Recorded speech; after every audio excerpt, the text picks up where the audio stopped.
Hello everyone, Lytro Storm here, and today we are back with part 5 of What If Javier was in Season 1. No recap as usual, so if you want to know what has happened so far, please be sure to watch parts 1 through 4, which will be linked in both the description and the comments section. Anyway, if you end up enjoying this video, please like and subscribe as it really helps me out, and support on the Walking Dead videos that don't do so well is always greatly appreciated. Plus, it's a goal for me to try to hit 6,000 subscribers before the end of the year, so if you want to help and, help me get that, please do subscribe. As always, be sure to join my Discord and follow me on Twitter. Links in the description.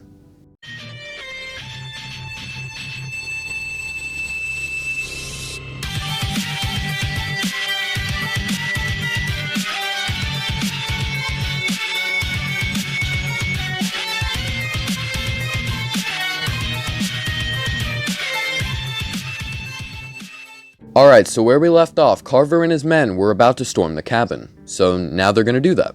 This would be while all the kids are playing in Sarah's room and, talking to each other. They would all begin to hide as Carver and his group begin rounding everyone up. Even with far superior numbers, they aren't a match for the weaponry Carver has. He then sends Troy upstairs to get Sarah and the kids, and that's when Gabe realizes what he has to do. He takes out the small revolver that we see him use in A New Frontier, and stands at the door. Clementine can choose whether to convince him to hide or hide by herself. If Clementine hides by herself, Troy would knock Gabe onto the ground. You could then try to pick up the gun or stay hidden. If you pick it up, you shoot, but he moves out of the way before you fire. He would then body Clem and force everyone out of the room. If you stay hidden, then he picks it up and aims it at Gabe, threatening to kill him if nobody comes out. Clem, Duck, Mariana, and Sarah all do though. And going back to the initial choice, if you convince Gabe to hide, he does. This leads into a scene of Troy searching for everyone, where he finds Gabe first and almost gets shot. He grabs him and you can choose to try to help him or try to escape. If you help him, you'll just get bodied and everyone will come out. If you try to escape, you will jump out the window and die. So, game over. So that's a bunch of different choices that lead to the same outcome, so let's now continue from that outcome. All the kids get taken downstairs and are told what is going to happen. They're going to take them all back to Carver's camp. He asks what Carlos has to say, and he just simply spits in his face. Of course, this leads into him getting beaten down, and everyone begins panicking. Javi would quietly ask Clem if she can cut his binds, to which she can, and she does so, leading to him cutting out Luke's. After beating down Carlos easily, Carver would ask if anyone else had objections, to which Chuck would stand up. Carver would ask what the old man had to say, and he would say that he wouldn't go. Carver would tell him that the only other choice was death, but Chuck cut him off, saying that he knows. Carver would say alright, and as he started, Chuck would pull out his revolver and shoot one of his men before being gunned down right after. Carver, looking at the man's dead body, would then use that as a premise for a speech about how some people just don't understand the value of life. Meanwhile, Luke would be cutting Kenny's binds. Carver would say that it was time to go and turn around, but that's when Luke would attempt to run. He would be seen and almost shot, but Javi was able to grab the gun and stop them. He struggled against Troy until Carver punched Javi in the face. Kenny would then rush Carver and chaos would begin to ensue. Everyone would be running around, but eventually the whole group would be rounded up, with no one knowing where Luke went. Carver would then roll everyone into the trucks, and they would be taken to house.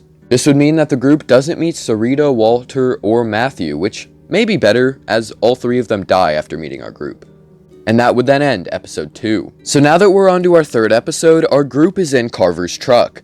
Everyone would be talking about Chuck's death, why Luke ran, and what they were going to do. Although Kenny wouldn't be as enraged as he was, since he is somewhat of a coward here. He's developed a little bit, but not nearly as much as he did after losing his family. They would make it out and be forced into house, where they would meet Reggie, and Alvin would go to Carver's office. Clem now gets the opportunity to run around and talk to everyone. You'd be able to talk to Ben about Nick, and also Reggie's arm, where Ben would say that he's glad he wasn't there for it, as he probably would have fainted from seeing the blood. You could talk to Katja about how she doesn't like being prisoner again, like with the St. John's, talk to Javi and Kate about if Javi's alright by getting punched by Carver and how Kate is doing. You'd find Krista talking with Rebecca about having a kid and stuff like that. You get the idea. Overall, just more characters to do even more with. In the morning, Carlos would be told to slap Sarah for talking, and all the moms there would actually step in and try to tell him that he doesn't need to do that.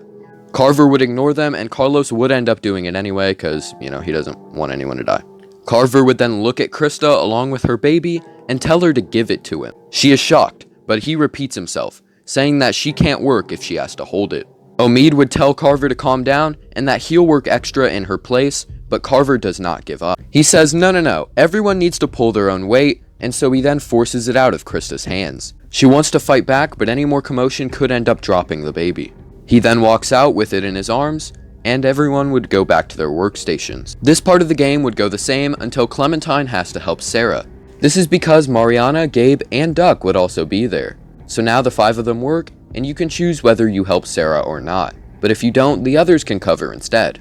Since there's 5 of them, even if Sarah barely does anything, it's still a lot more than just Clem and Sarah. This would lead into Reggie surviving, and Carver would actually compliment him and all the kids. After that, Carver goes to bring nails to the boys, but Kenny wouldn't ever attack Mike. This is because other people would be there. And also, like I said, he isn't as sporadic as he is in canon. I think that's what sporadic means. The walkers would bust in, but once again, because there's more people, they would solve it easier. Clementine would not meet Luke though, because the trip from the cabin to House is far longer than when they came from the lodge in canon. This would mean that Luke wouldn't be able to keep up, and thusly would take longer to show up. Clem would talk to Carver, and that would go about the same. However, what wouldn't be the same is what happens next. Luke never shows up, so the walkie-talkie plan never happens, which means Kenny's plan of using the PA system and walking through the walkers would take center stage. They would never steal the walkie-talkies, and because of this, Kenny would never lose his eye. Let's go, Kenny! That was probably cringe, but yeah, I don't care, bro. Kenny's fire. Because Luke didn't show up, Clementine doesn't have a reason to run off. This would mean that she would just continue working until Carver would reveal that he found Luke. At night, Clem would sneak into Carver's office and blast the volume. Alvin would then make his last stand as she escapes, leaving him to die. Clementine then returns to find Carver scolding everyone and holding Krista's baby. And that is where we'll end part 5. Yes, I know, a cliffhanger, but I have to leave the suspense there. Hopefully you guys are enjoying the what if so far, and make sure to like and subscribe if you are. Like I said before, extra support on Walking Dead videos is always appreciated. But as always, tell me if you liked this part, tell me what you think will happen next, comment your requests for future videos, and subscribe. Thank you for watching, have a great day.